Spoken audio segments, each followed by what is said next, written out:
ವರ್ಷದವರೆಗೂ ಏನನ್ನ ಪಾಲಿಸಿದೆ? ಹೆಚ್ಚು ದುಡಿಯಬೇಕು, ಕಡಿಮೆ ತಿನ್ನಬೇಕು. ಏನು ಮಾಡಬೇಕು?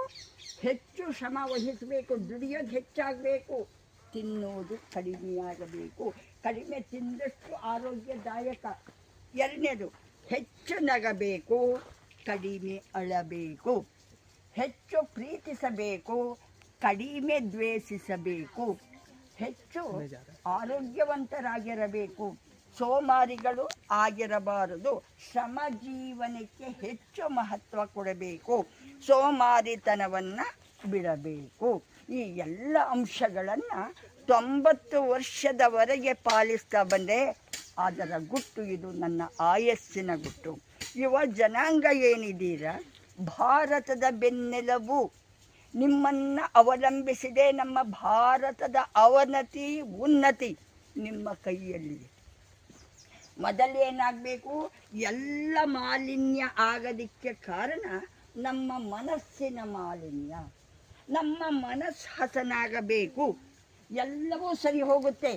ಮಣ್ಣು ಕಲುಷಿತ, ನೀರು ಕಲುಷಿತ, ಗಾಳಿ ಕಲುಷಿತ, ಆಕಾಶ ಕಲುಷಿತ, ಎಲ್ಲವೂ ಕಲುಷಿತ ಆಗಲಿಕ್ಕೆ ಮುಖ್ಯ ಕಾರಣ ಏನು? ನಮ್ಮ ಮನಸ್ಸು ಕಲುಷಿತ ಆಗಿದೆ, ಕಶ್ಮಲಗಳಿಂದ ಕೂಡಿದೆ.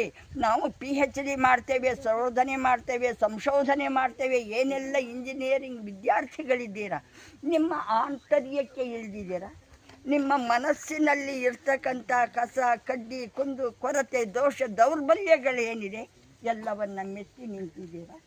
ಅದು ಮಾಡಬೇಕು. ಏನನ್ನ ಮಾಡಬೇಕು?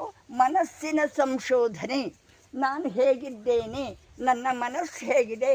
ಮಂದಿರದಲ್ಲಿ ಅಲ್ಲ ದೇವರಿರೋದು, ಎಲ್ಲರ ಮನಸ್ಸಿನಲ್ಲಿ, ಸಕಲ ಜೀವರಾಶಿಗಳಲ್ಲಿ ದೇವರಿದ್ದಾನೆ. ನಮ್ಮ ಮನಸ್ಸಿನಲ್ಲಿ ದೇವರಿದ್ದಾನೆ. ನೀವು ಪ್ರತಿಯೊಬ್ಬರೂ ದೇವರಾಗಬೇಕು. ಇದು ನನ್ನ ವಿನಂತಿ, ಸವಿನಯ ಪ್ರಾರ್ಥನೆ. ನೀವೇನಾಗಬೇಕು? ದೇವರು. ಯಾರನ್ನ ದೇವರು ಅಂತ ಹೇಳ್ತೇವೆ ನಾವು? ಯಾರು ಬೇಡೋದಿಲ್ವೋ, ಯಾರು ನೀಡ್ತಾರೋ, ಕೊಡುಗೈಯಾಗಿ ದಾನ ಮಾಡ್ತಾರೋ, ದೇವರು ಏನನ್ನಾದರೂ ಬೇಡಿದಾರ ಇದುವರೆಗೆ? ಹಾಗೆ ಪ್ರತಿಯೊಬ್ಬರೂ ದೇವರಾಗಬೇಕು, ಶ್ರಮಜೀವಿಗಳಾಗಬೇಕು, ಆರೋಗ್ಯವಂತರಾಗಬೇಕು, ದೃಢಕಾಯರಾಗಬೇಕು, ಮಿತವ್ಯಯಿಗಳಾಗಬೇಕು. ಈಗ ಹೇಳಿದ್ರಲ್ಲ ಪ್ಲಾಸ್ಟಿಕ್, ಅದನ್ನು ತ್ಯಜಿಸಬೇಕು. ಏನನ್ನು ಬಳಸಬೇಕು?